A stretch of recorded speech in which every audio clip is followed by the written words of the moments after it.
Magandang araw po sa inyong lahat. Andito na naman si ate ninyo sa harap ninyo para magbigay na naman ng isang impormasyon na baka hindi nyo pa nalalaman. Pero bago ko simulan, humihiling lang po ako ng kaunting pabor na isubscribe ang maliit na channel ni Ate Stella ninyo. Guys, huwag na tayong paligoy-ligoy pa. Simulan na natin ang ating topic ngayon. Pero bago ko simulan, disclaimer lang po. Ang impormasyong ibinibigay sa video na ito ay para sa mga layunin pang edukasyon lamang at hindi nilayon bilang kapalit ng profesional na payong medical. Maraming salamat po. So guys, ang ating topic ngayon ay nanggaling sa ating isang subscriber. Narito po ang kanyang katanungan. Madam, paano ba malalaman kung pera lang ang gusto ng isang babae sa relasyon? Sana po mapansin. God bless. So guys, yan po ang kanyang katanungan kung paano ba raw malalaman kung pera lang ang gusto ng isang babae sa isang relasyon. Maaring may ilang sinyales na nagpapakita kung pera lang ang motibo ng isang babae sa isang lalaki. So narito ang ilang bagay na maaring bigyang pansin. Number 1, focus sa material na bagay. Kung madalas na pinag-uusapan o humihingi ng pera at tila ito lang ang kanyang interes sa relasyon, maaring indikasyon ito ng motibo.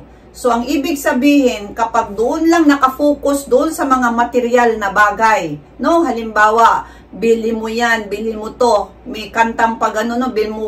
Ano ba yung kantang yon? So, bili mo ako ganito, ganito, ganyan. Kapag doon nakafocus lang sa mga material na bagay, ang isang babae, ito ay isang palatandaan. Pero, guys, wag po nating lahatin dahil meron din namang mga tawag dito mga bagay na hindi din naman ibig sabihin dahil pera lang ang gusto niya o wala siyang gusto, no? So hindi po natin lahatin. Basta kung ano lang po yung talagang aking nasaliksik na karaniwang gawain ng mga babaeng pera lang ang gusto talaga. So, nasa inyo na lang yan kung paano ninyo gamitin itong aking, tawag dito, itong aking tinatalakay ngayon. At doon mismo sa nagtanong, no? So, wag po nating isipin na 100% na talaga ito ay may katotohanan dahil sinaliksik ko rin ito. Kaya, kayo na ang bahalang magano. Kayo na ang bahalang pagtagpi-tagpiin ninyo kung ano yung mga nakikita ninyo sa inyong karelasyon. Kung tugma ba dito sa aking mga tinatalakay, bahala na po kayo. So, yan po yung number 1, focus po sa material na bagay. Number 2, pag-uugali sa panahon ng kailangan.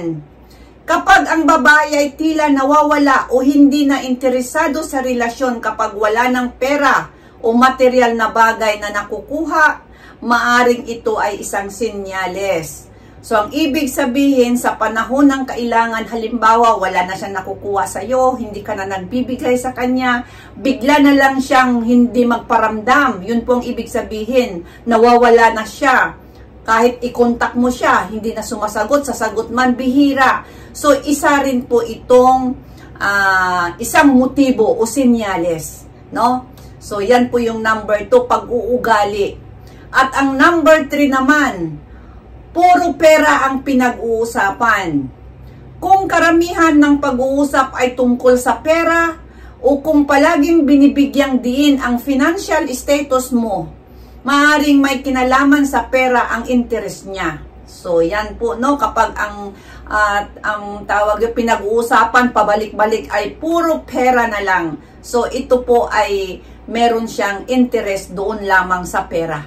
Maaari, no? Maaari po. So, yan po yung number 3. At ang number 4 naman, pangako na hindi makatotohanan. Kung maraming pangako ang isang babae, ngunit hindi naman niya tinutupad sa iyo kapag wala na siyang makuha, maaring ginagamit ka lang para sa mga pangarap niyang material.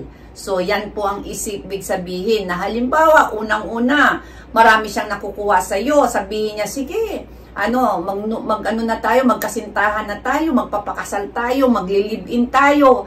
Ngunit, kapag medyo wala na, hindi na siya nakakakuha sa iyo, wala na. Hindi na yung mga pangako niya, hindi na makatutuhanan. So, yun po ang ibig sabihin. At ang number 5 naman natin, laging umaasa sa iyo para sa financial na suporta. Kung palaging umaasa siya sa iyo para sa mga gastusin o kung nagiging sanhi ng problema sa inyong relasyon, ang pera, ito ay maaring sinyales ng motibo na talaga. No? Isa ito na parati na lang, halimbawa man long distance kayo, no? LDR ba ang tawag doon? Kung parating sinasabing, sige, padala ka dito, ganito, ganyan, at tanggap. Tapos kapag nagkita na kayo, nako, wala na. Hindi na pala siya, wala pala siyang sa'yo na, halimbawang sabihin niya na, magkasintahan na tayo, ganito, tatakbo-takbo na siya, hindi na magpapakita. So, yan po, no? Para lang laging umaasa lang siya parati sa, mga bigay mo sa kanyang mga gastusin. Pero, ngunit yun pala sa kabila noon, wala po siyang planong makikisama sa'yo o magpapakasal ba sa'yo dahil meron talaga siyang mahal na iba. So, yan po yung katotohanan. Dahil kung halimbawang mahal ka niya, hindi naman niya gagawin yon. Mahihiya naman ang isang, kahit kakapal talaga ng babae kapag may pagmamahal, hindi niya magagawa lahat na araw-araw, puro na lang pera ang pinag-uusapan, ganito. Kasi kaming mga babae, guys, alam nyo, pag mahal namin ng isang lalaki, kung maaari lang, hindi kami magbibigay ng yung ikakaayaw ng lalaki sa amin. No? Na ayaw namin mapag-isip sila kung mahal na, kung maaari nga lang, kami pa ang magbibigay sa lalaki. Maraming ganun na babae, guys. Pag mahal ng babae ang isang lalaki, siya pa ang magbibigay. Ngunit, kung halimbawa ang isang babae, hindi po to pang kalahatan, guys, no? May isang babae na pera lang ang gusto talaga niya. Wala po yang kahiya, hindi po siya nahihiya, guys. Oo, hindi po siya mahihiya. Pabalik-balikin man niyang sasabihin niya sa'yo dahil yun na nga, empty. Wala po siyang, wala po doon sa loob niya na yung tinatawag na pagmamahal ba, pag-ibig ba, wala pa po. Dahil ginagamit nga lang po tayo. Yun po ang ibig sabihin, no? Kaya yun, puro na lang, sige, may gastos dito, may bayaran ako, hindi pa ako kumakain, mga ganito. Tapos, ang lalaki naman bigay ng bigay dahil alam naman natin na kapag ang lalaki ay mahal nilang isang babae, mas gusto nila na sila ang nagbibigay. Baliktad naman sa mga kababaihan na iba, gusto namin naman take. So, yan po ay isang natural lang po yan. Natural dahil ang lalaki at babae, no? So, pero iba yung sinasabi na pera lang talaga ang gusto. Yun na nga sinabi ko na kahit pa may pagmamahal siya tapos medyo humihingi sa iba po yon kaysa yung talagang araw-araw ginagawa niya na paghihingi ng pera. Bili mo ako dito, bili mo ako ng Louis Vuitton, bili mo ako ng Hermes, kung ano-ano. Pag-anuhin nyo na yan. At anong tawag dito? Pag-anuhan nyo na yan. Kung anong gagawin ninyo, bahala na kayo. So, yan po yung laging umaasa sa iyo para sa financial na suporta. At ang panglas naman natin, kakulangan ng personal na interes.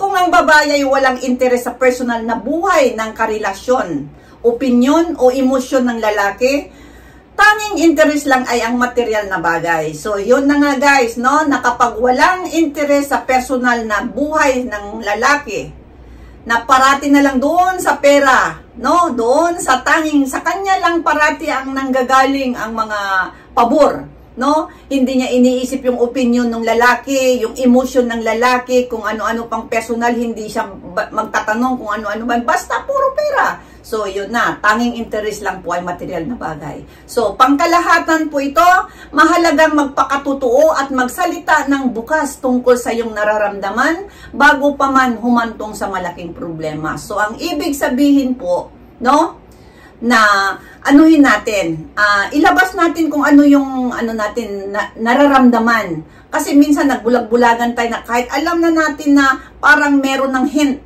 may clue na, di ba? Hindi pa rin tayo dahil mahal natin.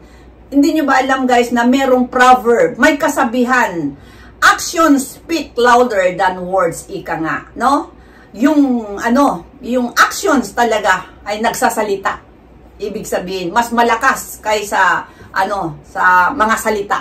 So, yan po lang ang tanda natin na wag po tayong magbulag-bulag kasi maubos yung pera ninyo, wala na. Tapos pagka maya-maya punta na kay Sir Tulfo. Naubos na yung pabalik-balik sinasabi ni Senator Tulfo na kasi tingnan mabuti muna kung ano talaga yung ng pakay ng isang tao. So meron din namang punto. So yan din yung may advice ko na huwag tayong magbulag-bulagan. Kapag alam natin na sobra na, yun na nga, magpakatotoo tayo, magsalita ng bukas tungkol sa iyong nararamdaman. So ayan guys, sana nakita mo ang vlog na ito at nasagot ko ang iyong katanungan at huwag ka pong madiscourage. Huwag kang madi-discourage kasi hindi din naman ito 100% na siguro may katotohanan, pero meron din naman siguro pagtagpi-tagpiin mo. So ayan guys, hanggang sa susunod. Bye-bye! Bye-bye!